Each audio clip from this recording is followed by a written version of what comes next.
There is a struggle and there is a battle that goes on inside of us every day.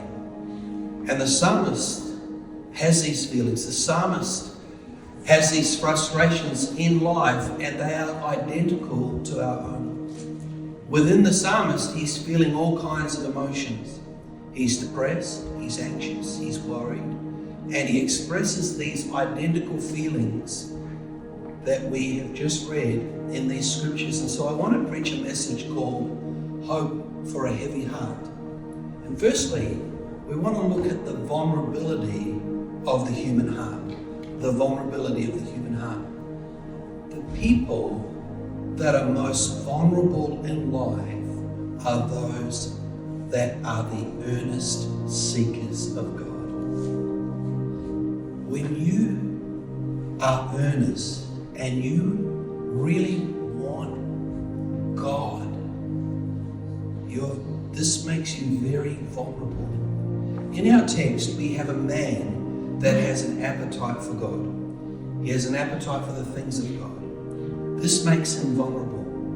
If you're saved and you're trying to be obedient, you're trying to keep it together, you're trying to live by faith, you're trying to do the right thing in your marriage, you're trying to do the right thing by your fellow man, you're wanting to change, you're thinking about God, you're working on your mind, you're working on your marriage, you're working on your habits. And I want to tell you that the devil takes great delight in discouraging those men and those women.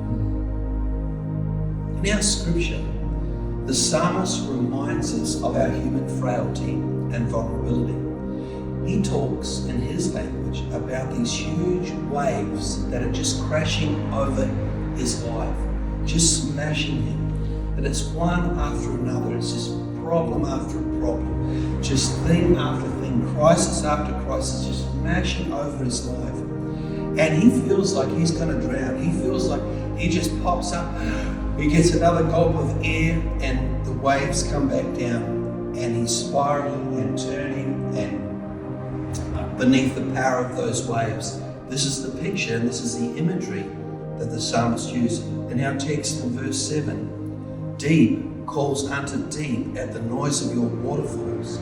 All your waves and billows have gone over me. This does resemble life sometimes. There are seasons in life where you just feel like you're being pounded. I swam a lot in the ocean growing up in New Zealand. It's a small island and the water is close from any direction. You just need to go that way and you'll be at the water. But I remember being in the big surf, and I remember being pummeled by the waves, and then only to come up and then there's another one on top of you. And this is the exact picture that the psalmist is drawing for us. But one of the key things that you must learn in life is never make huge decisions in these times. When you're going through it spiritually, when you're being hammered, when you think that you're not going to make it or you're going to get washed away, I encourage you, don't make any serious decisions based upon your temporary circumstances. Are you listening to me? Because you can be going through it and you can go and make it.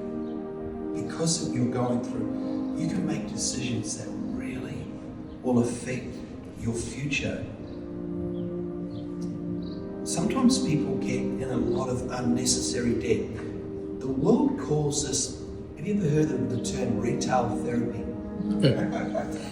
So what that is, things are going really bad, you need to go and cheer yourself up, you need to go and spend some money. But I had a friend and he was having a rough time, and man, he made some crazy decisions. He got a whole lot of finance, and then when he came out of that mess and out of that problem that he was having, he said, Daniel, I really regret the financial decisions I made while I was being overwhelmed in life. Listen to me, when you're going through it, and we all go through it, you're not alone. When you're going through it, just suspend all judgment in